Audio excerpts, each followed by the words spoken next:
What's up, everyone, and welcome back to Broke Review HQ. And today we are diving into Alien Earth Episode 2, Mr. October. Let me tell you right away, this one was very messy, creepy, and actually had some very standout moments, but also a lot of it did not land for me. But before we get into any more of that, let's break the episode down and then we'll get into the pros and cons of it. So, first off, we pick up from where we were in the last episode where we're with the three people of the rescue crew.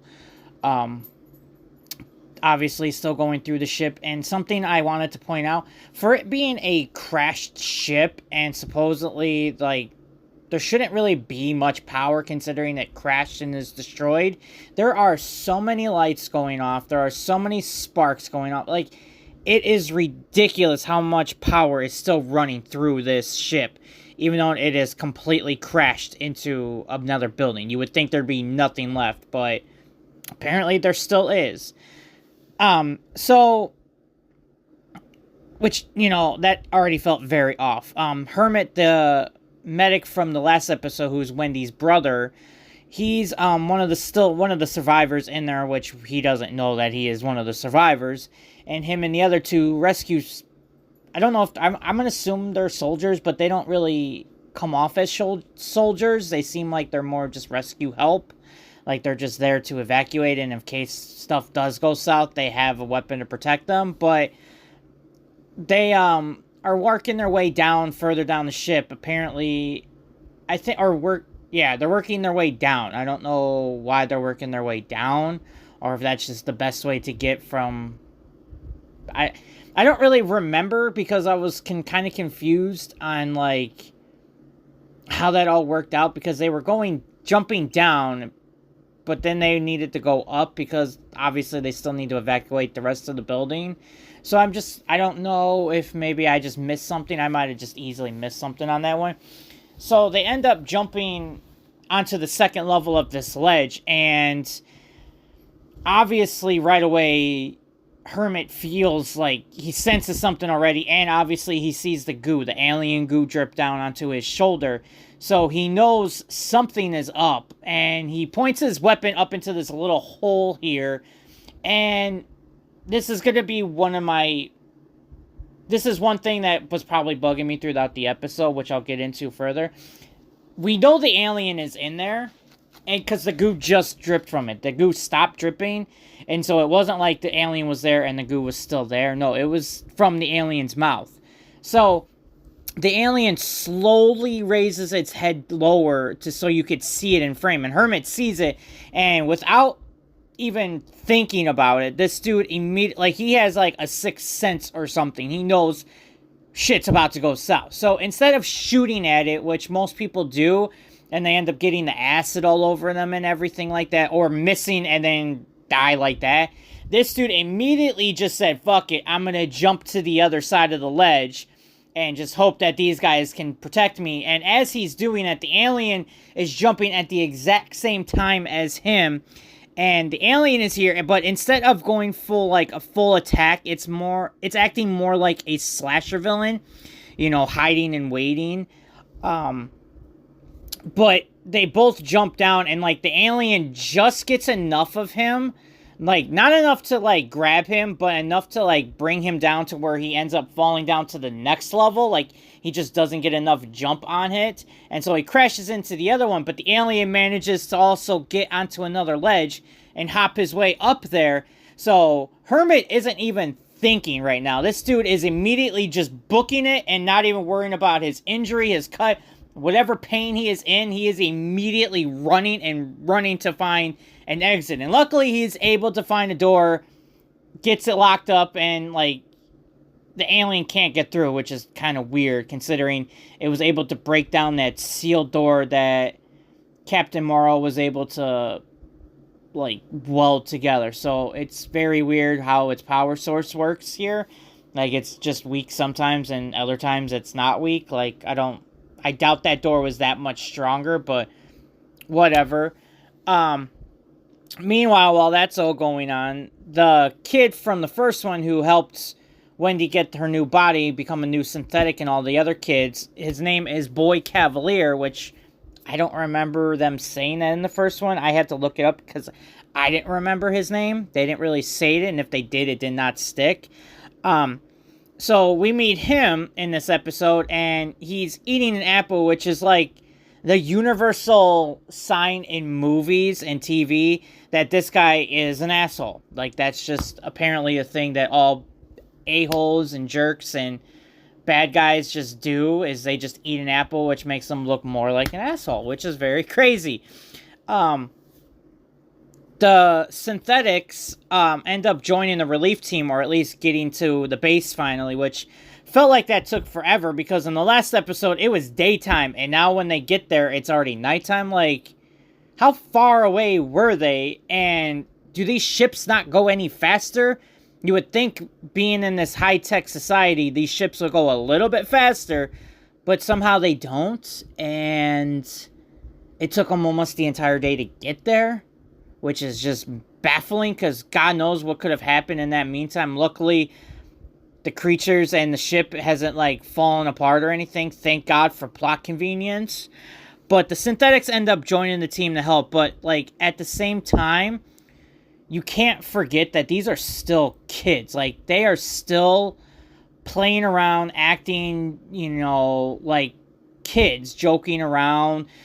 The one dude, I don't know his name, but there's one of them in particular who acts like a kid almost all the time. Like, you can feel his childlike presence in this synthetic body. He feels exactly like how a kid would be acting, scared when he's acting scared. Like, everything that he is doing is very kid-like. And some of the others do exactly kind of the same, but he seems to do it, like, the best. And he seems to stick out more than anybody else, in my eyes anyway.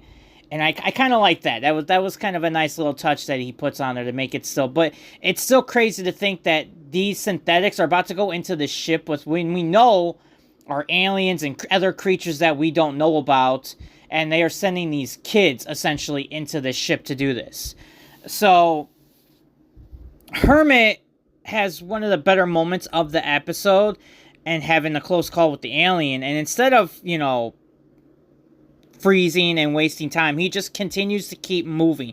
He's not going to sit there and wait for this alien to finally get to him. He's using his survival instinct and trying to figure out what to do, trying to find a way to meet up with his team that he lost.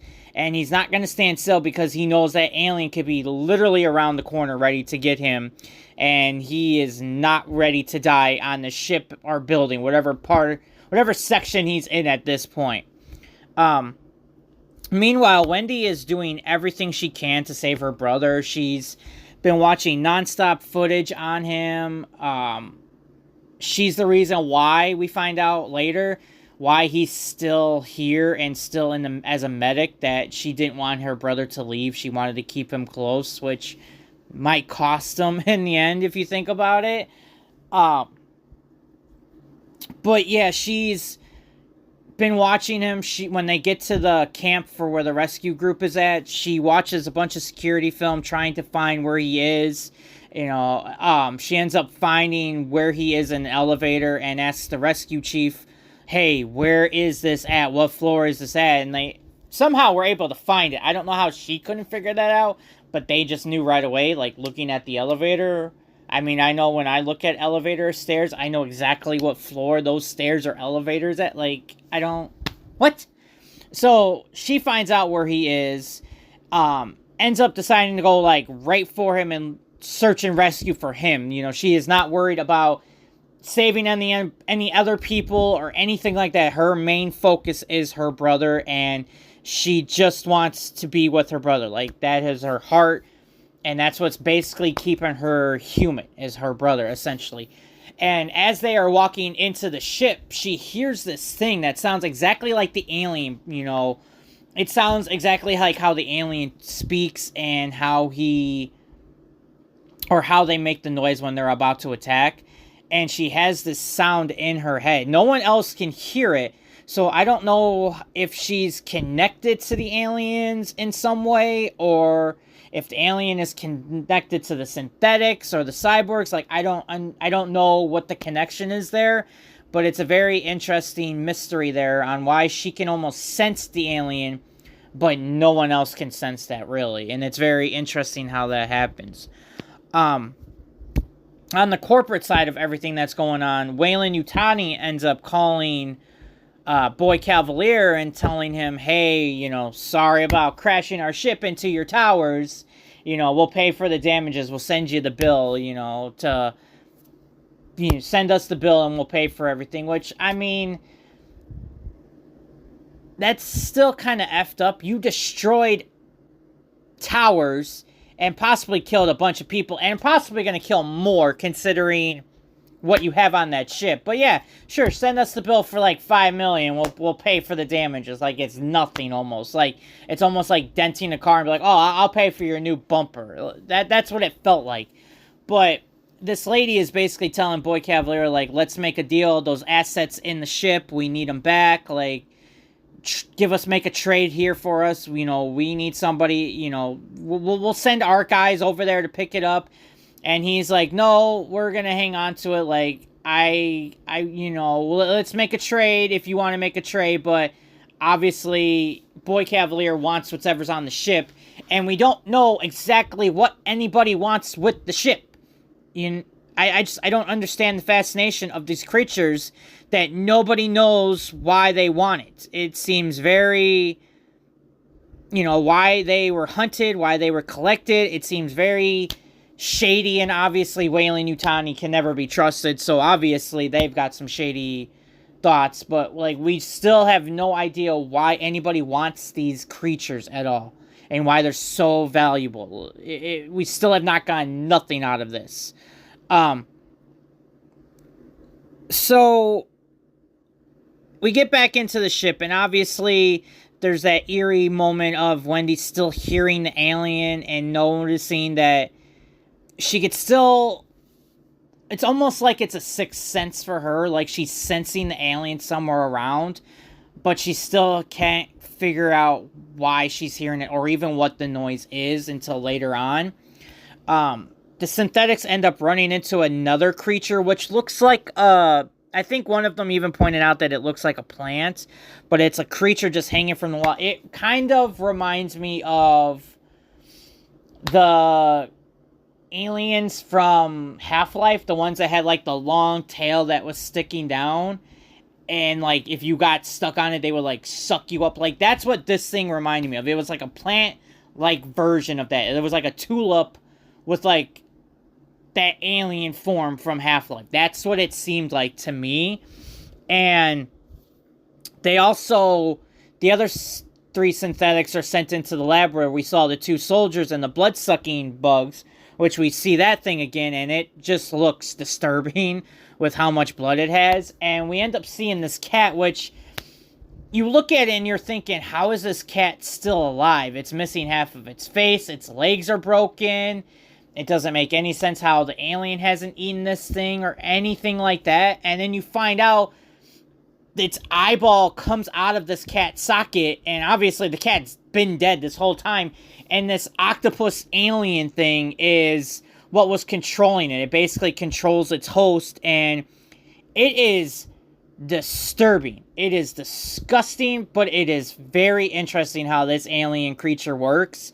And obviously it attacks the synthetics, trying to do the exact same thing to them as it was doing to this cat this whole time. So that luckily they were able to fend it off and keep it under, I don't know, a tray or whatever. They were able to get it under control, and they immediately know there's some effed up shit going on around here. And it's just, it's very interesting how we're seeing all these different aliens and or creatures, however you want to say it, and they're very different in their own way, and how dangerous they are and how they look. The plant looking thing, we still don't know what it will do to somebody if it gets a hold of them, but obviously it cannot be good. So after that whole scene, we bounce back to Hermit, and he ends up, he ends up working his way to, I guess, the building part of this whole situation where the ship meted into the tower. He's apparently in the tower part of this building now. And he ends up running back into one of his soldier guys. I don't know where the girl is in all of this. She's not there, and I don't remember him saying, oh, she's waiting over there or something like that.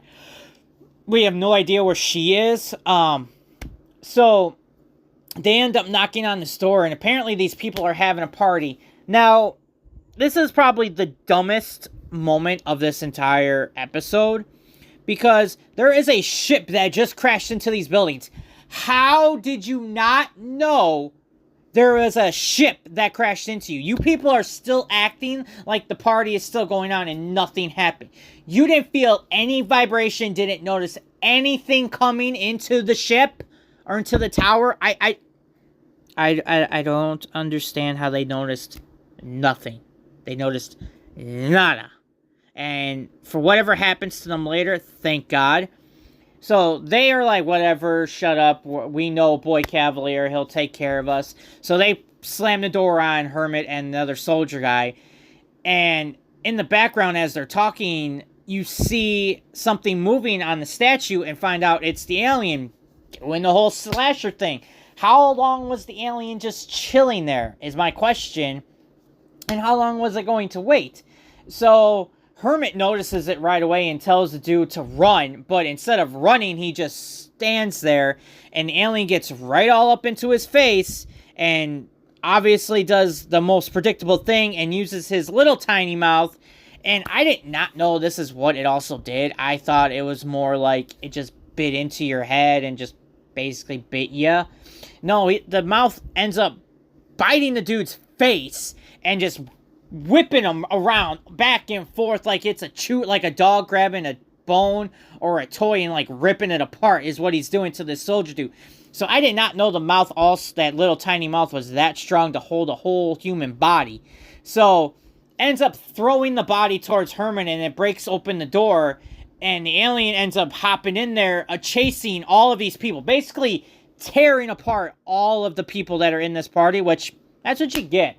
This dude basically warned you that we needed to evacuate, and you dum-dums said, nah, we're going to stay here. We're not going anywhere. That's your fault. You deserve to die. So, as they all get ripped apart, Hermit's trying to get the body off of him and sees what happened to the guy's jaw, and it's just ripped apart, destroyed, basically. And he grabs the gun because obviously shit's about to go south. We know that right now.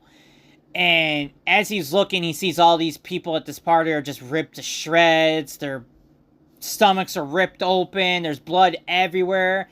You end up seeing half a guy's body. The guy who basically rejected Hermit earlier is just crawling with half his body missing.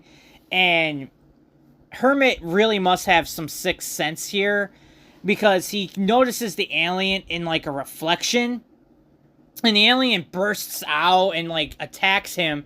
And instead of doing what it normally was doing and attacking people who are clearly not the main character, it ends up, like, wrapping its tail around him, which it could have just stabbed him and done that.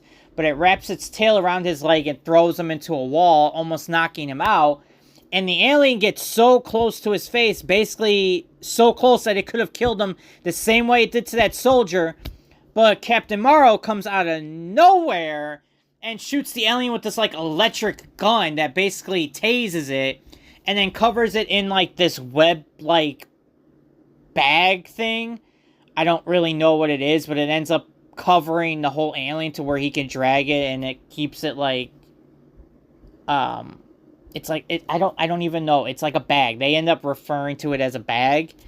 So, he ends up also shooting Hermit at the same time, which I don't understand why this dude keeps trying to kill people, and I don't understand. Like, I have so many questions, and nothing's being answered here. Why is Captain Morrow doing this? What is his agenda? Instead of just being like, hey, don't do that, or Hermit's probably thankful you didn't freaking kill him. You just shoot him right away and tase him, and then takes this alien to the elevator, and I'm assuming taking it out of the building.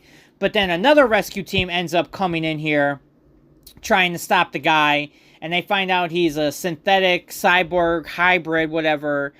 And they basically tell him to put his hands up, and he's telling them, look, guys, you need to stay calm. I'm like, friend, like, you need to just relax, because the thing in this bag can sense fear, and you need to calm down. And they're like, no, don't call me your friend.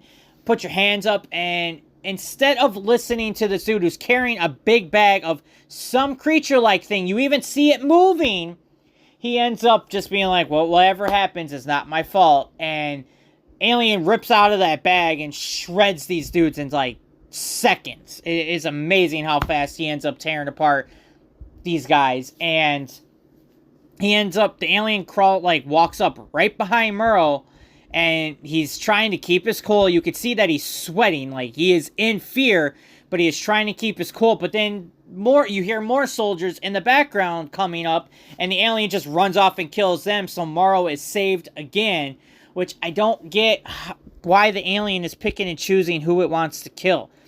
Like, you notice that all the main characters have so much plot armor, it's ridiculous, and I don't get it. I don't get it. So, the alien ends up destroying all of them.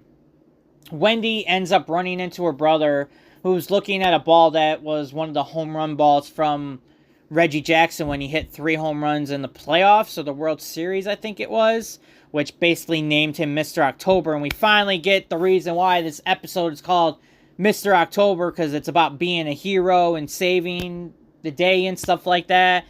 And they don't really hit you with the references like they did with the first episode in Neverland, which I thought was kind of weird, but hey, I'm fine with it.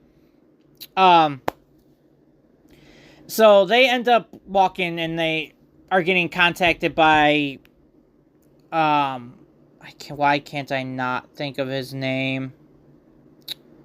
Oh, I cannot think of his name. Why am I... Timothy Oliphant. Wow, I don't know why I was such a blank there. And he ends up telling them, go meet them at this area. And so Wendy, the one dude who was with Wendy and Hermit, end up going this way. And the one guy ends up spilling the beans, and Wendy's all pissed. She was like, no, I told you not to do that. Secrets, you dumb idiot. Like, why did I even tell you now that I'm thinking about it? So Hermit and Wendy finally talk about it, and Wendy ends up telling Hermit, like, hey, I am your sister. And he keeps asking her questions like, okay, if you're my sister, what at this point, what did you say at this point? Or on Christmas, what did you say about this? And she ends up telling him everything. So they end up having a nice loving moment, which was nice to see. After only 2 episodes, it was nice to see that she ends up running back into her brother, and they get to meet each other again. But they end up running into this other room where all these alien eggs containing the face huggers. And I don't understand why in every alien movie we have seen recently, everyone has to put their face by the egg. I am not putting my face by some alien egg creature thing that I don't know nothing about. I'm not putting my face in there at all to see, oh, gee, I wonder what this would do. Like, it's just, why? Why are you doing that? That's so stupid. And everyone does it in almost every recent alien movie I've seen.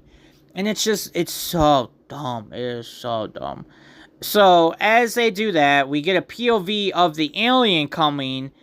And I don't know if it's coming because it notices there's people by its eggs, or it just can sense because of Wendy, and she notices it. And we end up seeing the alien come, and it just snatches Hermit. And we don't know why it did it. It didn't end up killing him. It just ended up taking him. So we don't know if he's dead or alive yet. And Wendy tells this one dude, hey, stay here. I'm going to go get my brother. And she jumps off the cliff, chasing him. And I'm assuming that's just going to lead us into the next episode. So, yeah. A lot of things went on in this episode, but we also still got no answers towards any of big questions. So, let's just get into the pros. The pros, the alien. I enjoyed almost all of the scenes in with the alien in this episode. I loved how ruthless it was. I kind of liked... So, it's a pro and a con at this point, spoiler, but I kind of liked how it was stalking, but at the same time, it also seemed very dumb that it was doing stalking like features like a slasher villain, but we'll get into that when it becomes a con. But I just loved how ruthless this alien was. It immediately tore apart everybody in seconds. Like, you can see how devastating this creature is and how dangerous this thing is, and how it just massacred everybody. No one stands a chance against this thing when it wants to kill you. If it wants to kill you, it will kill you. And it is just amazing how that was done. And I enjoyed it. I wish we could see more of it killing the people. You know, that's why we wanted to see the alien, is to watch it basically tear apart these people and not just see the after effects or hear it. I want to see it, you know. And yeah, I enjoyed the alien scenes. Anytime the alien was on there, I did enjoy it. I also enjoyed the new creatures. I liked seeing these other aliens that we are seeing and how they are very different from one another. Obviously, the alien has its own thing. We know its story. The eye octopus thing apparently controls its host by being its eyeball. The blood-sucking bugs suck all the blood out of somebody. Like, we saw the two soldier guys, and they were just drained up. They were, like, withered away. They looked like raisins, almost.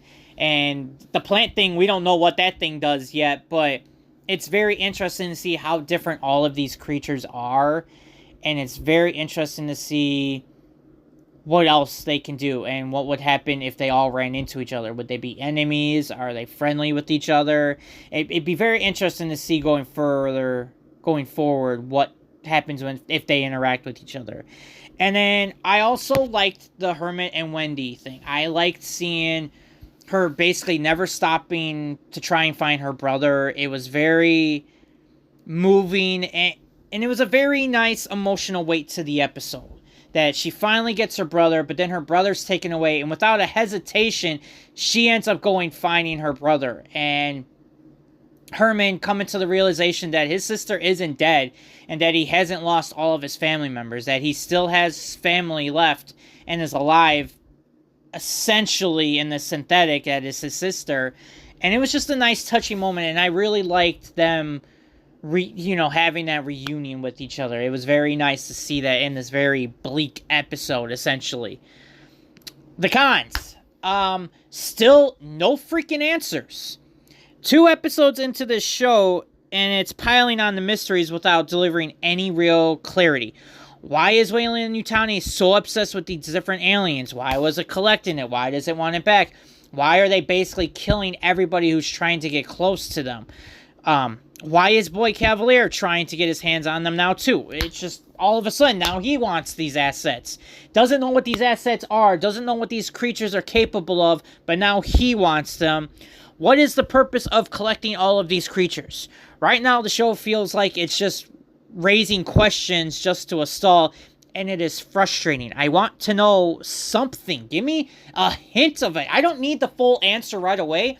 But give me a hint, like, okay, maybe we're going to use them for weapons, or, we want to use them for armor, or anything. Anything would be good at this point, but we're not given anything, and we are left in the dark, and it is bothering me that we have gone 2 episodes into this show, and we're still not getting any answers to our questions. We're getting more questions, because now Boy Cavalier wants these freaking creatures.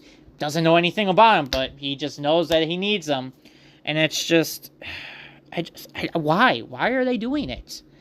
The weak action scenes. So, other than the alien basically grabbing that dude's face and Hermit making that jump and running away from the alien, we got nothing action-wise scenes. We didn't even get to see any of the kills that the alien did. We only heard it and saw it, the aftermath. The only action real scene we really got was, the Hermit and the soldier, and when the alien came and attacked Hermit, which was also another short scene. We didn't really get any action scenes, and for an alien series, I want to see the alien attack somebody. Don't just leave it, because obviously I'm just going to assume that it just slashed them with its tail. I want to see that carnage. I want to see how much of a threat that thing really is instead of hearing that it's a threat. I want to see. I don't need to see it all the time, but at least let me see it once. I don't need to see it just, a quick second. Let me see it trash a whole room of people. Let me see how fast it destroys all of those people in such a quick amount of time, I want to know that. I want to see that. That's what will make me fear this thing. When I don't see it, I have no idea how much fear I really need to have in this thing. And I don't know, okay, it could have just gotten lucky and just spun its tail and that was it, I want to see more of it. Characters being dumb. I don't understand why some characters are just so dumb in this. One of the synthetics is looking at the tulip creature thing, and it almost wants to put its face where this tentacle that came out of it. Okay, I get they're kids, but at the same time, why are you going to put your face towards anything that looks like it could easily kill you? I don't care if you're synthetic or not, you could still die. And putting your face next to this thing seems really stupid. The soldiers not listening to this dude who's carrying a big bag of something. You see that the creature moved, I'd be like, okay, tell us, what are you got there? Okay, you don't want to tell us? Is it gonna kill me, essentially? I should probably listen to you because you're dragging it and you caught it. And then let's put our face next to the face hugger eggs. It's just so many stupid things happened, and I don't understand how and why people were doing things. It made no sense. It's just, I don't understand why people were being dumb. And then party guests. No, we're gonna just stay here. We didn't hear no freaking ship crash into one of the buildings that we're in. Like, what? It's just some of the stuff was just very dumb, and people were being very dumb. And then the last one, the aliens' behavior. While I liked the whole slasher angle, I liked how it was stalking its prey and was ready to pounce. Sometimes it just behaved inconsistent. One minute it's hiding and dragging things out like Michael Myers. The next it's slaughtering a whole room without hesitation. I get the unpredictability can make it scarier, but here it felt very uneven. Like the writers weren't sure what kind of threat they wanted it to be. And it seemed very, okay, let's have it hide in the shadows and then wait till this very moment for it to move. How long was the alien going to sit on that statue waiting to attack? What if nobody showed up? Was it just playing games? And then when it's in that hole, it could have easily jumped down and attacked Herman and killed him right away. Or when it was in its face, it could have easily killed him right there. The whole plot armor for some of these characters was ridiculous, and it made the alien very inconsistent to where I didn't know why it didn't kill him, or why it didn't jump out sooner, or why it waited so long to do other things. It's very up and down on what they wanted it to do, and I didn't really care for that. Some of the elements I did like, but other elements I didn't like, and it was enough to bother me where I questioned it and it took me out of a moment. But yeah, so overall, I'm giving Alien Earth Episode 2, Mr. October, a grade of C-. There were some cool alien moments and some world building, but too many frustrating choices and not enough payoff yet. Hopefully, Episode 3 gives us something. I don't even care if it answers a part of a question. Give me anything to make me wonder why. Give me a hint of, okay, that's interesting. Now, why would they be, I don't want to keep sitting there like, okay, why does everybody want these creatures? What is so fascinating about these creatures? I don't want to hear people talk about it because then I don't know why. It makes me even more want to know why they're doing all of this. So, let me know down below, what did you think of Mr. October Episode 3? Do you like the slasher type alien angle, or do you want it more direct chaos like the classic Alien films, or do you want it more like an action one? Which one do you prefer? Drop your thoughts in the comments, hit the like button, and if you enjoyed the video and enjoyed the review, subscribe because I do more. I also do movie reviews of what's been coming out recently.